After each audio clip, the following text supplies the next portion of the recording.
Muy buenos días o cuando sea que sea el momento en que estén viendo este video. Lo prometido es deuda. Le dije a Astigarraga que con 150 likes iba a grabar el próximo video de la cátedra en bata. Y heme aquí en bata, una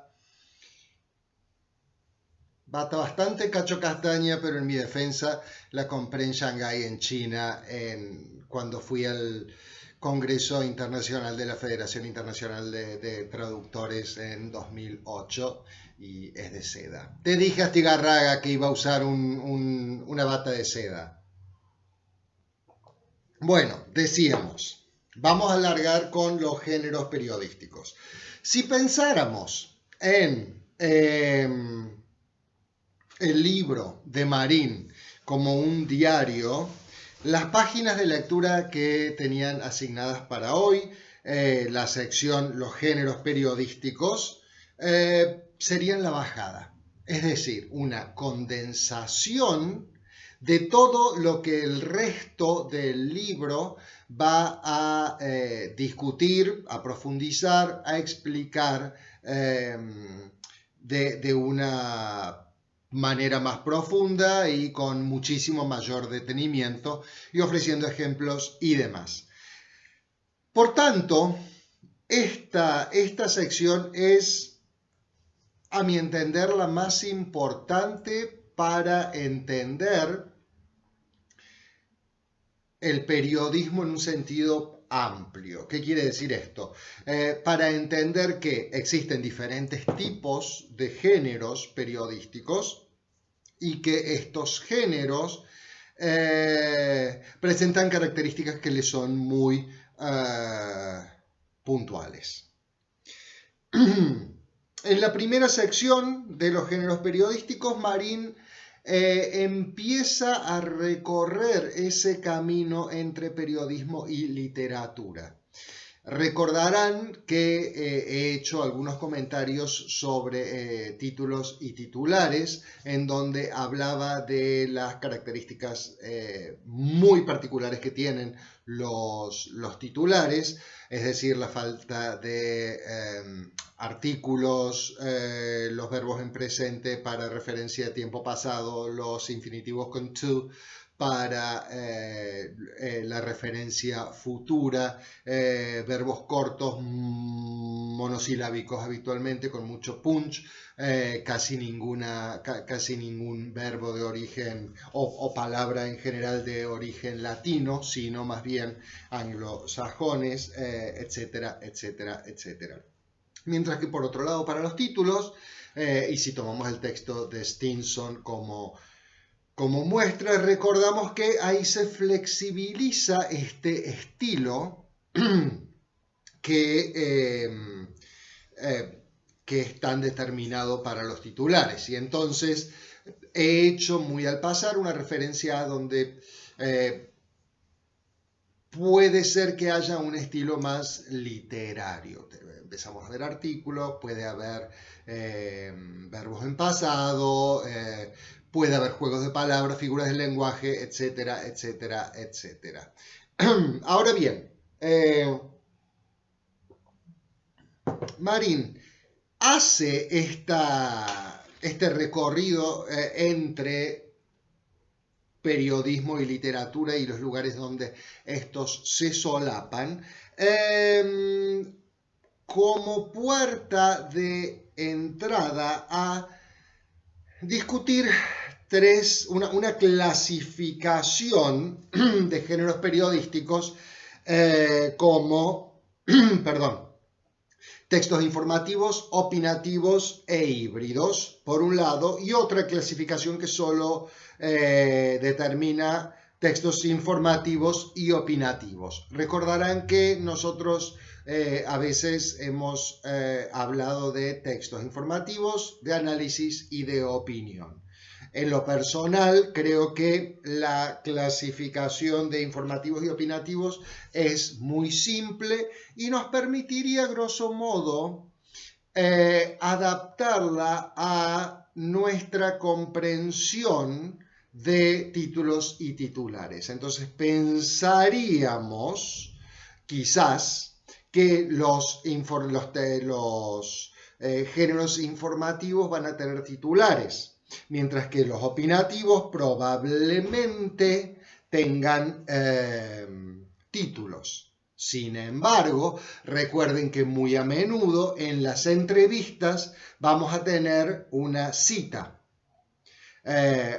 cita textual del o de la entrevistada, y entonces en ese sentido es muy posible que aquel corset que podemos pensar como las características habituales de los titulares se vea de algún modo relajado. ¿Sí? Bien. Luego, Marín nos hace una bajada de cada uno de los géneros periodísticos tomando sus aspectos sobresalientes. Y entonces vamos a tener la nota o la noticia, la nota informativa o la noticia, la entrevista, la crónica, el reportaje. Ojo que el reportaje es analítico, ¿sí? Fundamentalmente. Estas explicaciones se van a ver profundizadas en los capítulos subsiguientes, pero esta es una excelente introducción al tema. Por supuesto que tenemos la columna, bien interesante ver los distintos tipos de columna, los artículos, perdón, volviendo a la columna, ese es un tipo de pregunta típica de examen, ¿no? Determine los tipos de columnas que define Marín, a qué tipo de columna se referiría el artículo del texto o del ejercicio 1. ¿Sí? Y entonces piensen, y aquí es muy importante que toda lectura que hagan de Marín, busquen en la prensa, busquen en Facebook, busquen en Twitter, todas las notas, noticias, entrevistas y demás que les damos, porque es fundamental que vean el funcionamiento de estos géneros periodísticos en la realidad. Si no van y leen tal o cual género en la prensa, es muy difícil desde la teoría decir, pero esto es esto, en un momento determinado. Y por supuesto, el editorial, que también presenta sus propias características, ¿sí? Y en la última parte, como epílogo de la sección de estudio para el día de hoy, tenemos medios informativos, medios opinativos, donde una vez más Marín vuelve a esta idea de dónde y en qué medida y en qué cantidad está la opinión en la prensa. ¿Sí? La idea de la objetividad como una quimera que no existe. Les he mencionado, pero lo vuelvo a hacer, a Schwartz y Cook, que hablan de la objetividad como un conocimiento situado. Y aquí quizás un ejemplo para cerrar personal les sirva, porque ustedes podrán pensar, bueno, pero la objetividad es la objetividad, una pared blanca es una pared blanca, una pared azul es una pared azul.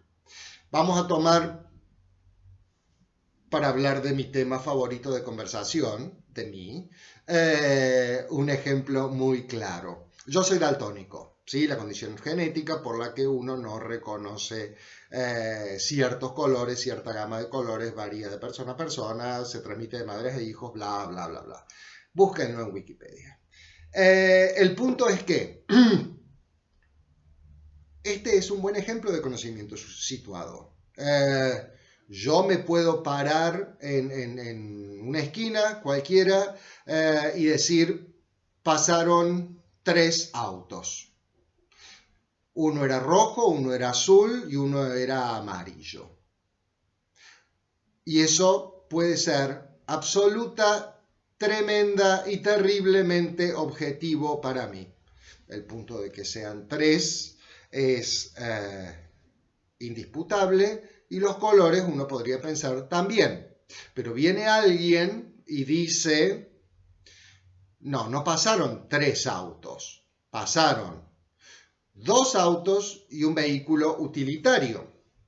Y no eran de estos colores, sino que tenían estos otros colores. Eso es conocimiento situado. Es decir, lo que para uno es absolutamente objetivo, no es que no sea objetivo para otro, sino que ese otro está parado en otro lugar, desde otra realidad, con otros conocimientos, y esos conocimientos hacen que determine que la realidad es otra. ¿Sí? No salimos acá en una casa de brujas a decir, no sé, tal o cual miente, sino hay un conocimiento situado. Ese conocimiento situado, por supuesto, mi ejemplo fue una banalización e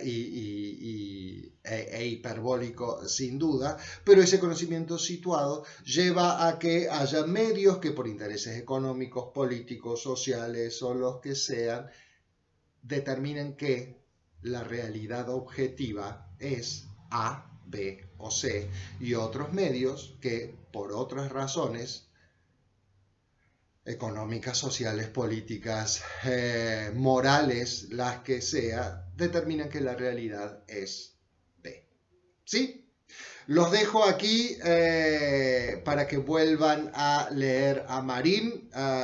Como digo, la sección más importante porque es el primer pantallazo de cada uno de los géneros periodísticos que vamos a estar estudiando durante las próximas unidades, empezando por la noticia. Que tengan un muy buen día, quédense en su casa, quédense tranquilos y quietos. Muchas gracias.